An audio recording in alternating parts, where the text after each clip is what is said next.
પાટણ નગરપાલિકાની કામગીરી સામે ગંભીર સવાલો ઉભા થયા છે। શહેરના લાલેશ્વર પાર્ક પાછળ અને ભીલમતી મંદિર વિસ્તાર નજીક ખાનગી માલિકીની જમીન પર અંદાજે 20 લાખ રૂપિયાથી વધુના ખર્ચે સીસી રોડ બનાવવામાં આવ્યો હોવાનો વિવાદ સામે આવ્યો છે। હવે જમીન માલિકે પોતાની માલિકીનો દાવો કરીને રસ્તા પર ફેન્સિંગ તાર બાંધી માર્ગ બંધ કરી દેતા સમગ્ર મામલો ચર્ચાનું કેન્દ્ર બન્યો છે।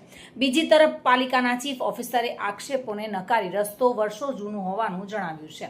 પાટણ નગરપાલિકા દ્વારા અંદાજે 12 થી 18 મહિના અગાઉ લાલેશ્વર પાર્ક પાછળ અને ભીલમતી મંદિર વિસ્તાર પાસે સીસી રોડનું નિર્માણ કર્યું હતું। જો કે હવે જમીન માલિકે દાવો કર્યો છે કે આ માર્ગ તેમની ખાનગી માલિકીની જમીન પર બનાવવામાં આવ્યો છે, જેના પગલે જમીન માલિકે રસ્તા પર ફેન્સિંગ કરી માર્ગ બંધ કરી દીધો છે। આ ઘટનાએ પાલિકાની કામગીરી અને જમીન માલિકીના દસ્તાવેજોને લઈને અનેક સવાલો ઊભા કર્યા છે। મામલો સામે આવતા પાટણ નગરપાલિકાના ચીફ ઓફિસરે સ્પષ્ટતા કરતા જણાવ્યું હતું કે આ રસ્તો વર્ષોથી અસ્તિત્વમાં છે અને અગાઉ ક્યારેય જમીન માલિક દ્વારા કોઈ વાંધા અરજી કરવામાં આવી ન હતી। ઉપરાંત જમીન માલિકે થોડા સમય અગાઉ બાંધકામ માટે મંજૂરી માંગી હતી, પરંતુ સમય મર્યાદામાં કોઈ કામગીરી કરી નહોતી અને રોડનું રીસર્ફેસિંગ કરવામાં આવી રહ્યું હતું ત્યારે પણ કોઈ વાંધો રજૂ કરાયો ન હતો। દરવાજાની પાછળના ભાગનો રોડ છે। મારું નામ ભૂરાભાઈ સૈયદ। અમે વારંવાર અહીંથી આવવા જવા માટે નીકળીએ છીએ, પરંતુ 2 દિવસથી આવું જોવા મળ્યું છે કે આ મેઇન રોડ ઉપર ફેન્સિંગ કરી તાર બાંધી અને રસ્તો બંધ કરી દેવામાં આવ્યો છે।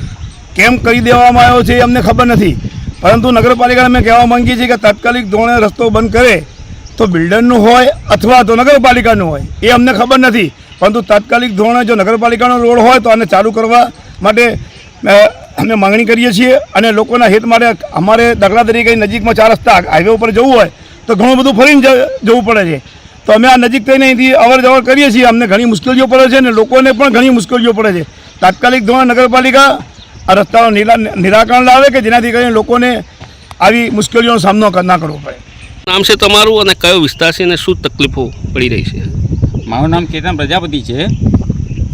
હું પહેલ સોસાયટીમાં રહું છું અને અહીં અવર જવરમાં તકલીફ પડે છે। આ ફેન્સિંગ વોર્ડ જે કરી છે એ નગરપાલિકાના કારણે થઈ છે કે ભાઈ માલિકીના કારણે થઈ છે? એનો જે મુદ્દો હોય એનો નિકાલ લાવવા નગરપાલિકા તંત્રએ તાત્કાલિક પગલાં લેવા જરૂરી છે।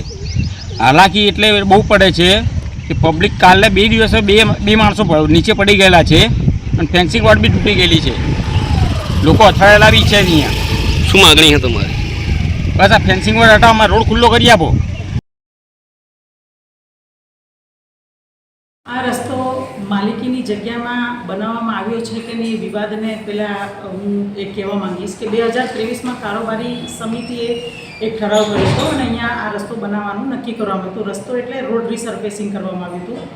એ પહેલાં આ રસ્તો હતો જ અને 2021માં બિલ્ડરે નગરપાલિકા પાસે બાંધકામની પરવાનગી માંગણી કરેલી છે, જે આજ દિન સુધી ત્યાં બાંધકામ તો થયેલું નથી, એટલે 5 વર્ષ સુધી એ જગ્યા એમને એમ પડી રહી છે।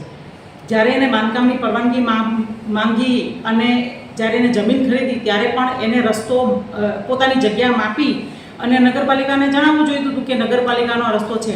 આ લાંબા સમયથી ભોગવટો કરવાવાળો રસ્તો છે, એટલે કે બીરા દરવાજા ભીલવાસથી થઈ અને સિલિકોન સુધીનો જે રસ્તો છે એ લાંબા સમયથી આનો ભોગવટો થઈ રહ્યો હતો। એટલે જ્યારે બિલ્ડરે જમીન ખરીદી તે સમયે પણ નગરપાલિકાને કોઈ પણ પ્રકારની ઇન્ટિમેટ કરી નથી કે ભાઈ આ મારી જગ્યામાં રસ્તો છે। ત્યારબાદ 2023માં કારોબારી સમિતિએ રસ્તો બનાવવા માટે તેને કીધું ત્યારે પણ એને કંઈ કર્યું નથી। 2021માં પોતે પરવાનગી માંગી છે ત્યારે પણ એને કોઈ વિવાદ ઊભો કર્યો નથી અને હાલ એને આ લાંબા સમયથી નાગરિકો જે વાપરી રહ્યા છે તે રસ્તાના ઉપર તેને જે ફેન્સિંગ મૂકીને જે કામ કર્યું છે તે ખરેખર એને ગેરકાયદેસર રીતે કર્યું છે। એટલે આવી રીતે એ કોઈ રસ્તો બંધ કરી શકે નહીં, કારણ કે એ જે વિવાદવાળી જે જગ્યા છે એ અમારા નકશાને એના મુજબ ફક્ત 33 મીટરની થાય છે, એનાથી વધારે જગ્યા છે નહીં। એટલે નગરપાલિકાએ અને નગરપાલિકાની કારોબારી સમિતિએ જ્યારે રસ્તો બનાવવાનો અહીંયા ઈરાદો જાહેર કર્યો અને ઠરાવ કર્યો તે સમયે એમને વાંધો વિરોધ લેવાની જરૂર હતી। બાકી આમાં નગરપાલિકાએ કે નગરપાલિકાની કારોબારી સમિતિએ કંઈ જ ખોટું કર્યું નથી। મેડમ, આમાં એન્જિનિયર હોય તો બાથરૂમ શાખાવાળા દિગ્નેશ સુથાર સાથે bureau report, today Gujarati news.